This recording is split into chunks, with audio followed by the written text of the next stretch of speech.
Hey everybody, welcome to Money's No Object. I'm your host, Dylan Howell, and I could not be more excited to continue sharing with you guys personal finance topics that I think could be useful for you in your long-term financial journey. Today, we are going to be talking about why budgeting is, in fact, important. And it's going to be based on an article that's making the opposite claim that budgeting isn't all that important and budgeting doesn't work as well as we say it does. And I'm going to make all the points as to why I think budgeting does work, why I still make a budget, and ultimately why, if you are going to be a good manager of your money over the long term, you need to make a budget too. So stick around for a discussion of all that and more in today's episode. Before we get started though, if you could go down below, hit the big red subscribe button, like this video, leave me any feedback in the comments down below, and I'll be sure to respond to anything you leave down there.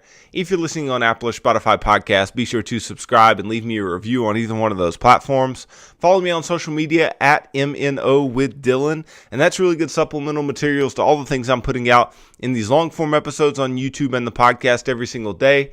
And then if you need somebody to help you to build a financial plan and keep you accountable to that plan over the long term, then I can do that. Just DM me on any of the major social media sites and tell me that you are interested in financial coaching sessions, and you and I can begin working together, pushing towards your long-term financial goals and ultimately pushing on towards long-term financial freedom, which is what I hope for every single individual who's watching or listening to the show on a day-to-day basis. Now this weekend, as I do, I was just looking through some articles and just trying to find articles that I thought could be useful for you guys and that maybe made some good points. But often I'll run across an article that doesn't make good points. It makes bad points. And it makes points that I want you guys to be, understanding that these points are out there. And I want you to know that people will make certain arguments, but the points are just wrong.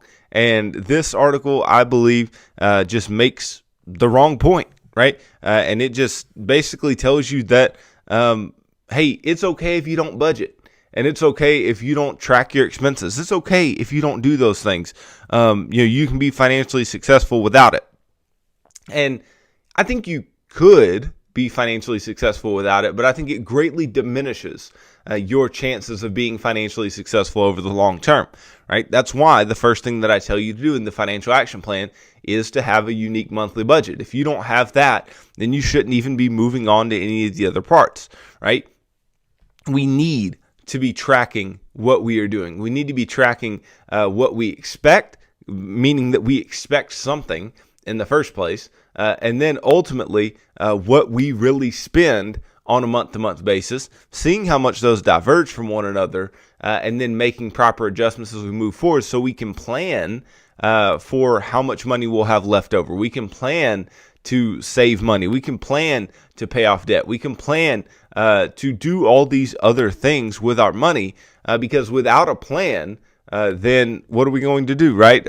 Failing to plan is planning to fail, right? The old saying goes. So if you don't want to fail, then you need to have a plan, and you need to have a good one, right? And the budget should be your good plan for your money. So I'm going to walk through this article. This article goes through the opinion that this particular lady has, Trina Paul, who's the writer of this CNBC article entitled, "Here's Why Budgets Don't Work for a Lot of People." So she says, if you're interested in personal finance, you've probably heard the tried and true advice that budgeting is essential to achieving financial independence. We're often told that if we don't diligently track our income, expenses, and debt each month, we won't ever get our finances in order. It's easy to understand why so many personal finance experts recommend budgeting. It's a simple solution to a complex issue. By understanding your monthly inflows and outflows of cash, you can identify where you're spending too much and cut down on those expenses, or you may decide to supplement your income with a side hustle. Budgeting is meant to force us to confront what we might not want to know, whether it's that we should have opted for a studio apartment instead of a one-bedroom, or we really just need a new job with higher pay. If you're hesitant to create a budget or the thought of one scares you, you're not alone.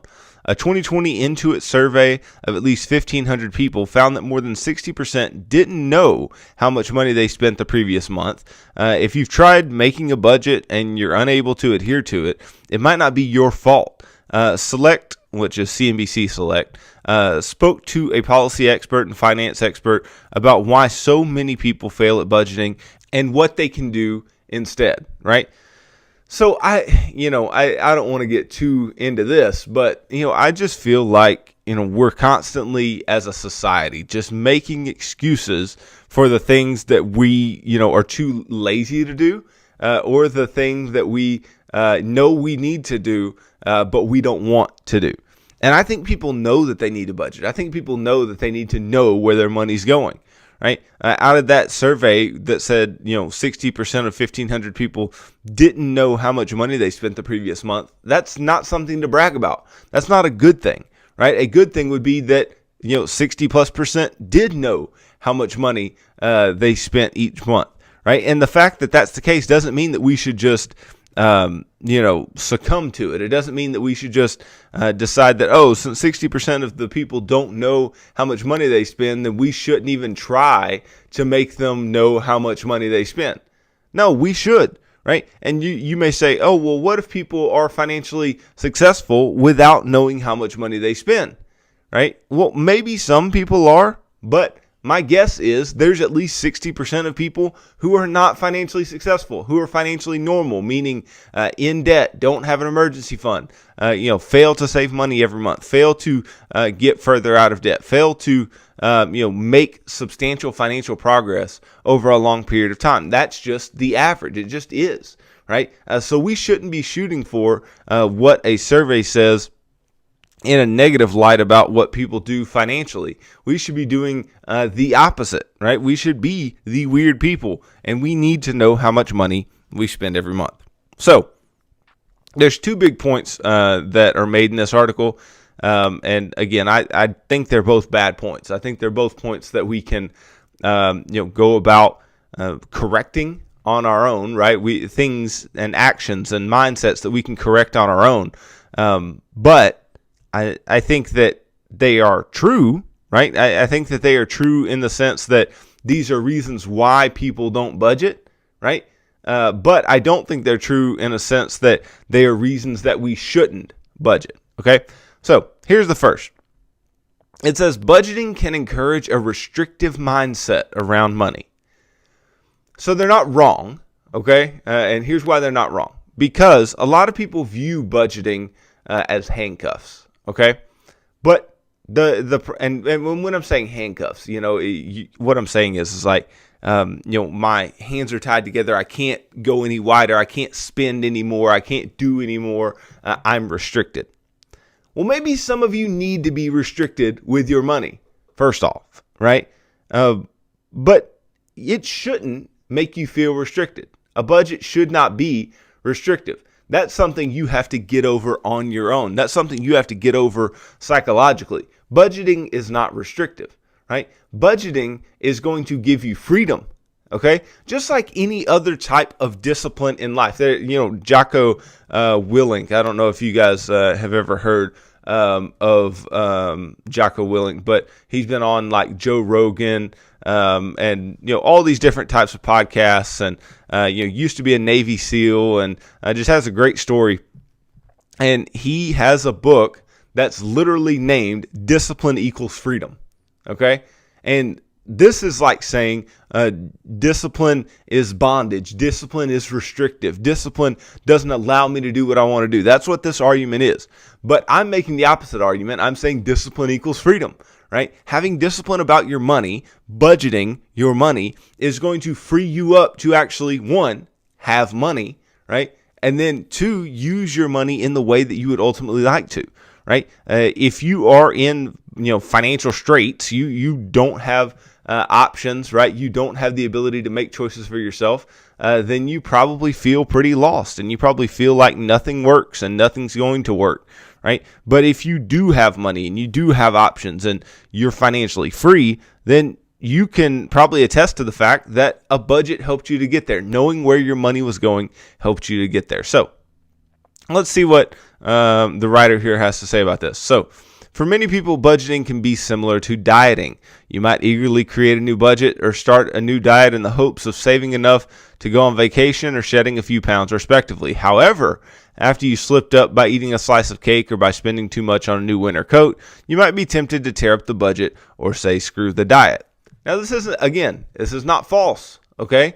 But the notion that we should just stop there, right? The notion that we should just give up once we have given in once, right? Is such a, that's a pitiful notion, right? It's pitiful that, let's say you're trying to lose weight and you eat one piece of cake, that should ruin your whole diet, right? It's pitiful that if you're, trying to, not spend as much money, you're trying to limit your spending, that when you spend money on one thing, that's the end of the world. And that we should just say, forget, going about saving money or going about paying off debt or whatever else, or in this case, going about budgeting, right? That's not the way you should think about things, right? You can remain disciplined. You can come back to discipline.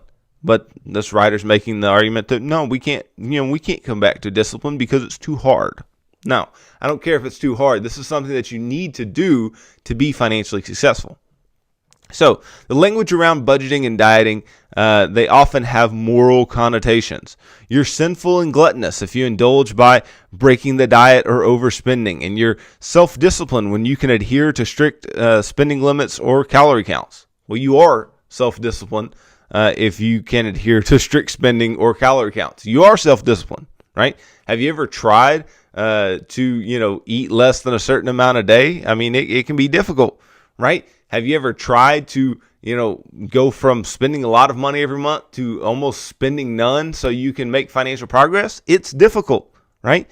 But things are supposed to be difficult. Things worth getting are supposed to be difficult. Now, I don't agree with you're sinful and gluttonous when you would indulge and break the diet or overspend. That's not what I'm saying to you guys, okay? Yes, I'm saying that many of you do spend too much money, right? And maybe that should not be the case, right?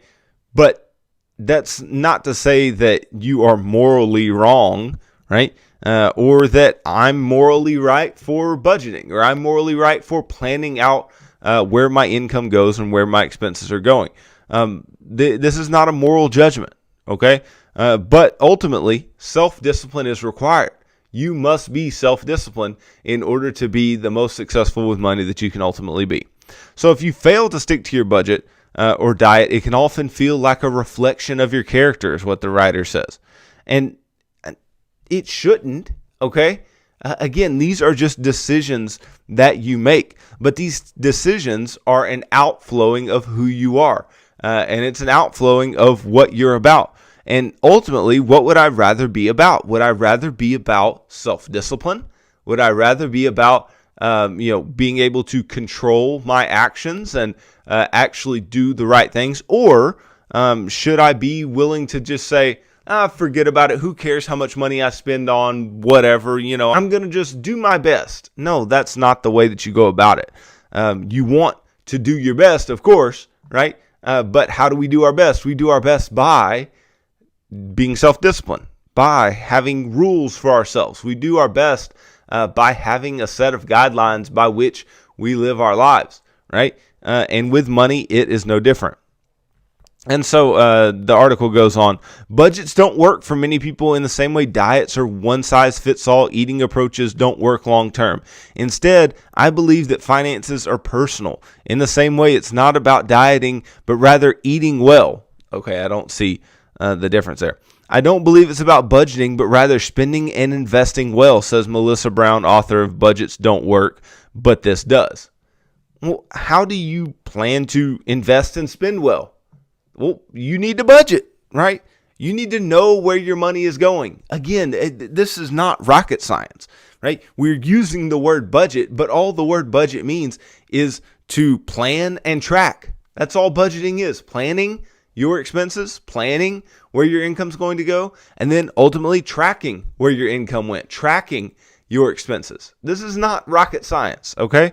So they're making this sound all hard and that, it's not a one size fits all. Well, yeah, it kind of is. It's kind of something that we can all do. We can all, figure out how much money we're making, and we can all at least estimate our, income and expenses and have a budget written out. We can all do that.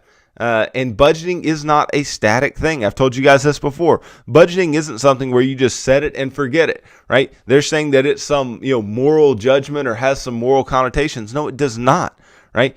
Because ultimately, if you mess up, I give you and I, offer you the free reign to say, hey, I messed up, but what can I do about it, instead of just wallowing in the mess up. Okay. And this article says, when budgeting doesn't work for people, it can leave people feeling worse about themselves. And there are a variety of reasons why budgeting might not be compatible with people's lifestyles. Well, if you are financially in, dire straits and you're struggling financially, you need to make something compatible with your lifestyle, right? You can't make a lifestyle that is irresponsible and not self-disciplined. You can't make that coexist with a life of not caring about where your money goes and not tracking your money and not doing all the right things with your money. You can't do that, right? Because if you try, then ultimately you're just going to quit and you're going to say, forget it. And you're going to be like this article and say, oh, it doesn't work for me, right? And it may make you feel worse about yourself. It may make you feel worse about what you're doing. But budgeting works. I don't care, what this little, article may think, about, your psychological health when it comes. It doesn't matter, right? Ultimately, the people that I'm talking to on a day-to-day basis, the people that I'm trying to help with their money, are people who want to be helped with money, are people who are struggling with their money and are willing to do things to get out of, the predicament that they're in.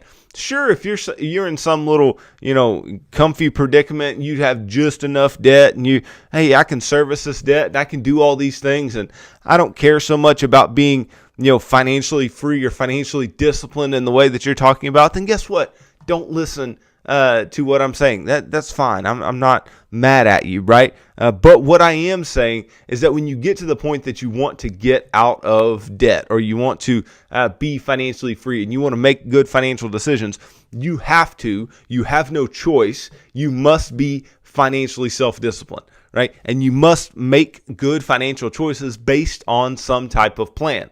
And I am giving you a plan, right? And a budget is a good plan, right? But nonetheless, look, I want you guys to know that planning your income and expenses is a huge deal, and you should do it regardless of your lifestyle, right? Anyway, I digress. We move forward, okay? Then this article says, budgeting is difficult when your income or spending is inconsistent. Well, you think everybody spends the exact same thing every month, or everybody is making the exact same amount of money every month? Now, the latter here is far more true than the former, right? A lot of people make the same amount of money every month based on salaries. That's very common. But almost nobody spends the same amount of money every month. So this, I don't think this is a good argument. But this says that, like many people, spending and income can vary month to month in my house. This writer says, sometimes I'll have greater expenses due to doctor appointments or weekend trips I'm taking. Budgeting requires that people set limits on their spending. So when you have income or spending that varies on a monthly basis, it can be especially hard to stick to a budget. Okay, let's stop. And let's just talk about what we do when we have variable things in our budget. First off, right, if you are trying to get out of, financial hardship, and you're trying to get yourself into being financially successful, you're working through that part of the financial action plan and that part of your financial life, then you don't need to be going on weekend trips. Okay, you don't need to have a bunch of extraneous spending. You don't need to have a bunch of things that you're spending money on that are just out of the blue and may cost a lot of money. You don't need to have that. Now, even if you are in a good financial place and you do have that, well, guess what? You should plan for these things, right? You should plan for these things to occur. People are like, well, what about spontaneity? What about being spontaneous? You can be spontaneous from time to time, but you need to have money in the budget so that you can be spontaneous, right? You need to have some miscellaneous, spontaneous, all these anuses. You need to have these, funds set aside so that you can get to those funds and not be in the red after a long month, or after all the other spending that you do in that particular month, right? So I'm not against spontaneity. I'm not against weekend trips, but I'm against not having money for those trips, right? And then if you have something like a doctor's appointment, that should be known well in advance. You can budget that 100%. And if it's just, an emergency or something like that, well, that's why we build emergency funds, right? Because that may be outside the lens of what the budget is. Now, a routine doctor's appointment should not be where you dig into your emergency fund. But if you have, an ER visit or something that is emergent, something that you did not plan for that is costly, then that can be something you go to your emergency fund for. But neither of these are good examples as to why you would not need to budget, right? Of course, people's incomes and spending may vary, right? And of course, it's hard to stick to a budget regardless, right? Sticking to a budget is not easy, but doing so is worth it. Now, the article continues, theoretically, budgets can be used to smooth consumption and spending over time. Families can save more when they experience income spikes and then use those savings to tide them over when they experience a decrease in their income. Finally, something that I agree with here. But again, the writer is making the assumption that budgets must be static and that spending must be static, and that's just not true. Now, according to a 2019 JP Morgan Chase study, families needed just 6 weeks of expenses in order to sustain themselves if their expenses increased, such as an unexpected car repair, right? And their income decreased temporarily. 65% of families, however, did not have enough money to cover 6 weeks worth of expenses. That's no surprise. We know that. So if budgeting works when people plan ahead and save for hard times, why does it still fall short for so many? Well, this never said that those people were budgeting, right? This says families, right, just needed just 6 weeks of expenses in order to sustain themselves if expenses increased and income decreased, right?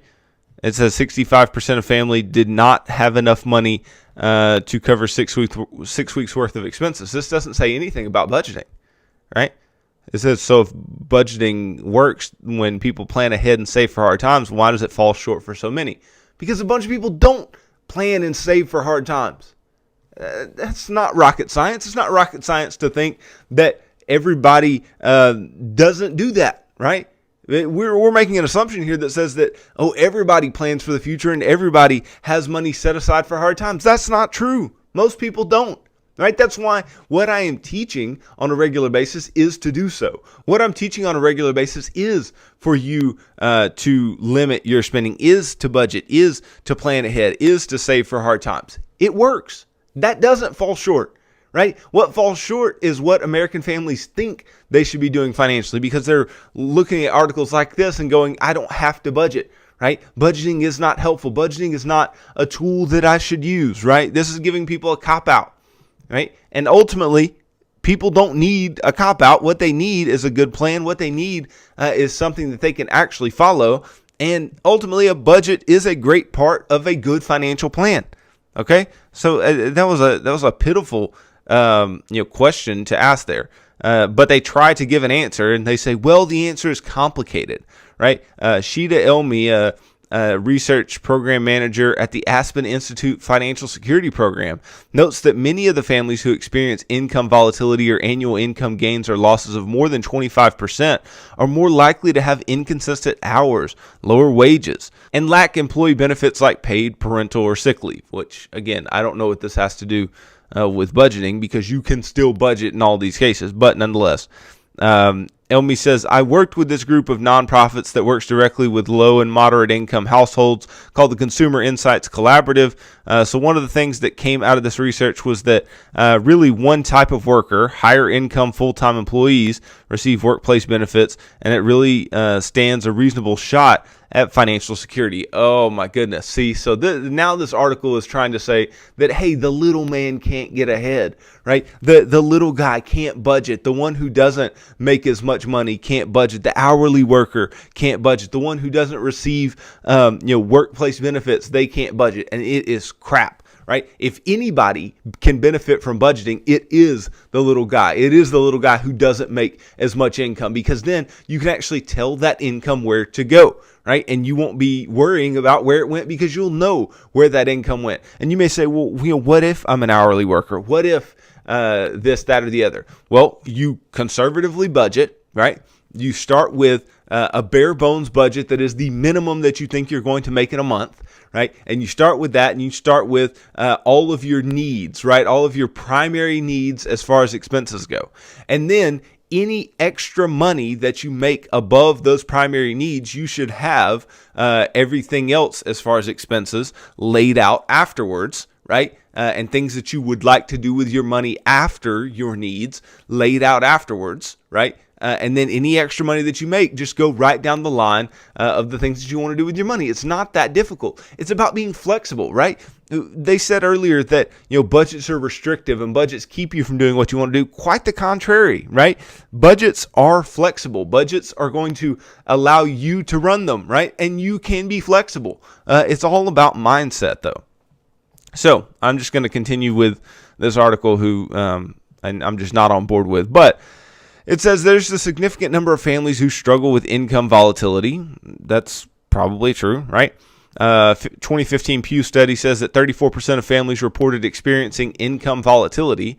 This Elmi suggests that many of the financial hardships that low and middle income families are struggling with can't simply be addressed with a budget. She points to policy and employer-led solutions like the expanded child tax credit, paid family medical and sick leave, higher wages, and consistent hours to help families weather financial hardships. So again, what's this article saying? That the little man can't do it, you can't do it, right? If you don't make enough money, you can't do it. So we have to let Washington do it for you, or let your politicians do it for you, right? Which is crap. Right? I'm sure there's things that Washington could do to help lower and middle income families in a real way, right? But we're going to rely on them to do so, and we're going to say that, there are things, bigger than a budget. We just can't address these things with a budget. You can start with a budget, right? But again, this is just being used as a cop-out for those who don't want to do it. Now, there's also a role that financial technology can play in helping build up short-term savings, this article says. For families and individuals who experience income volatility, automating a set amount of savings each month may not be feasible. Why? Right? Again, if your income's volatile, you can plan to save a certain amount, and if you don't make enough money to do so that month, you don't have to save it nonetheless, right? Instead, Elmi recommends tailored automation, which sets aside different amounts of money based on your spending habits, which is what I just suggested, and that can be a part of a flexible budget. So, no reason to continue there, right? That we actually agree on that, but they're saying don't budget. I don't get it. So, look, the bottom line in all this, and I'm not even going to continue with the rest of this article. I just don't think it aligns with what I'm teaching on the show at all. Right? I think they're giving you a reason or reasons why you shouldn't do something that is actually going to help you financially over a long period of time. Okay? You need to budget. It's why it's the first thing I ask you to do in the financial action plan, because it is the most important thing. It's the most important thing to being financially disciplined. It's the most important thing to having a good plan and following that plan and staying with that plan over a long period of time. Yes, is budgeting going to be easier for somebody with a stable income? Sure. Is it going to be easier for somebody who knows what their expenses are going to be? Better? Sure. Right? Is it going to be easier for somebody who makes more money to allocate their money? Sure. Right? Is it going to be easier for somebody who has a natural slant towards organization? Sure. But does that mean that other people shouldn't do it? No. Right? And does it mean that it's only valuable to those people who fall into those categories? No. It's actually probably more valuable for the people who don't. Okay? So know that budgeting is important. Know that self-discipline in your finances is important, right? And having a plan, knowing where your money goes, is vital to being financially successful over a long period of time. And don't let anybody tell you different. I don't have any dog in the fight as to whether you budget or not, right? But I know what works, right? I know what works for me. I know what works for others, right? And budgeting works, and sticking to a budget works. Right, Rachel Cruz, who's part of the Ramsey Solutions group, she makes a really good point all the time. She says that budgets, they aren't handcuffs, they don't restrict you, right? But budgets give you permission to spend, and all you have to do is you have to change that mindset from restrictive to permission to spend, and you can open yourselves up to tons of freedom that comes from the discipline of a budget. So thanks for watching this video. If you could go down below, hit the big red subscribe button, like this video, leave me any feedback in the comments down below, and I'll be sure to respond to anything you leave down there. If you're listening on Apple or Spotify podcasts, be sure to subscribe and leave me a review on either one of those platforms. Follow me on social media at MNO with Dylan, and that's really good supplemental materials to all the things I'm putting out in these long form episodes on YouTube and the podcast every single day. And then if you need somebody to help you to build a financial plan and keep you accountable to that plan over the long term, then I can do that. Just DM me on any of the major social media sites and tell me that you are interested in financial coaching sessions. And you and I can begin working together, pushing towards your long-term financial goals and ultimately pushing you on towards long-term financial freedom, which is what I hope for every single individual who's watching or listening to this show on a day-to-day basis. So tune in tomorrow as I continue talking about personal finance topics that I think could be useful for you in your long-term financial journey. So thanks for tuning into this episode of Money's No Object. I'm your host, Dylan Howell. God bless.